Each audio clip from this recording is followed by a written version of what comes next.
હવે અમે મોદીના નામે છેતરાવાના નથી, ખૂબ છેતરાઈ લીધું છે. તમે લોકોને પાણી આપવાનું બંધ કરો, કારણ કે તમે લોકોને પાણી પાઈને મારી નાખવાનું કામ કરી રહ્યા છો. વડોદરાના જાગૃત નાગરિકે અવાજ ઉઠાવતા કહ્યું છે કે અમે મૌન રહી જવાબ આપશું. અમે જાણીએ છીએ ખંડેરાવ માર્કેટમાં આ લોકો બેઠા છે, હવે તેમને પકડવાનો વખત આવી ગયો છે. સાંભળો શું કહ્યું વડોદરાના જાગૃત નાગરિકે વડોદરા પાણીમાં ગરકાવ થયા બાદ. આ જોઈ લો મારા વડોદરાની હાલત. પૂરમાં મગરો બહાર નીકળ્યા અને લોકો હેલ્પલાઈન નો નંબર મૂકે છે મગરો પકડવાના. ઓરિજિનલ મગરો તો ખંડેરાવ માર્કેટમાં બેઠા છે જે મારા વડોદરાને ખાઈ ગયા. અને આ જ લોકો વડોદરાની ભૌગોલિક જે પરિસ્થિતિ હતી, ચારે બાજુ કોતરોથી ઘેરાયેલી, વડોદરાની મધ્યમાં કોતરો હતી. છેલ્લા 30 વર્ષમાં આ લોકો અમારી કોતરો ખાઈ ગયા, અમારા ગૌચરો ખાઈ ગયા, અમારા કોમન પ્લોટ ખાઈ ગયા, અમારા તળાવો ખાઈ ગયા, બધું ખાઈ ગયા. અને ખાધા પછી આ વડોદરામાં પાણી પૂરના વિસ્તારતા નથી, પાણી બેક આવે છે. અને અમુક ચૂંટાયેલા પાંખો ફોટા પડાઈને વિડીયો ટ્રેક્ટરો લઈને નીકળે છે પોતાના વિડીયો બતાવવા માટે. ઓ ભાઈ, પાણીના બોટલ આપવાથી વડોદરા નથી તરસે નથી મરતું. તમે તો લોકોને છે ને પાણી પીવડાઈને મારી નાખ્યા. હરણી બોટકામની અંદર મારા 12 બાળકો, મારી બહેનોને તમે ડૂબાડીને પીવડાઈને મારી નાખી. બાકી હતું તો તમે બાળકોને સળગાઈને મારી નાખ્યા. અને તમે તો એટલા નિર્લજ્જ છો.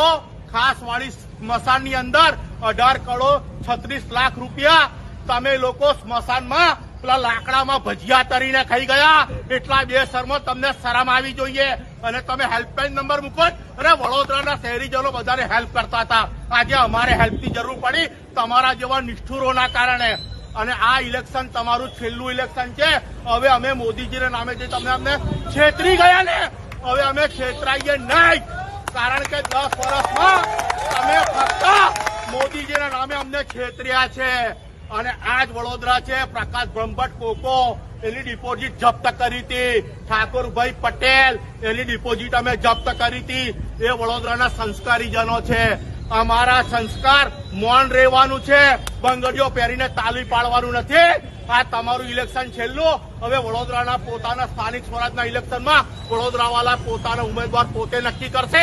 અને તમારા કૌભાંડો અમે બહાર લાવીશું. અને મગરોને ના પકડતા. તમે ખંડેરાવ માર્કેટમાં બેઠેલા મગરો છે, હવે અમે તમને પકડવા આવીએ છીએ. ભારત માતા છે.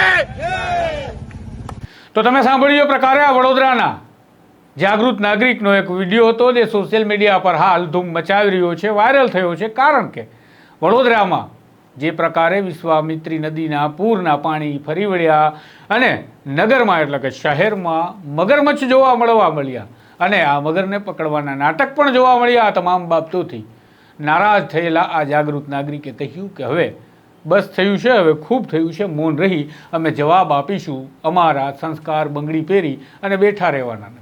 જોઈએ હવે વડોદરા નગરમાં રાજકારણ કેવી કરવટ બદલે છે કે પછી સ્થિતિ યથાવત રહે છે. આ જાગૃત નાગરિકના વિડીયોને લઈ હાલ સોશિયલ મીડિયા પર અનેક ચર્ચાઓ ચાલે છે. તમે શું કહેશો એ પણ તમે કમેન્ટથી જણાવજો, જેથી અમને પણ ખબર પડે કે જનતાનો મૂડ શું છે આ વરસાદ બાદ. નમસ્કાર. વૈષ્ણવજન તો તેને કહીએ જે પીડ પરાઈ.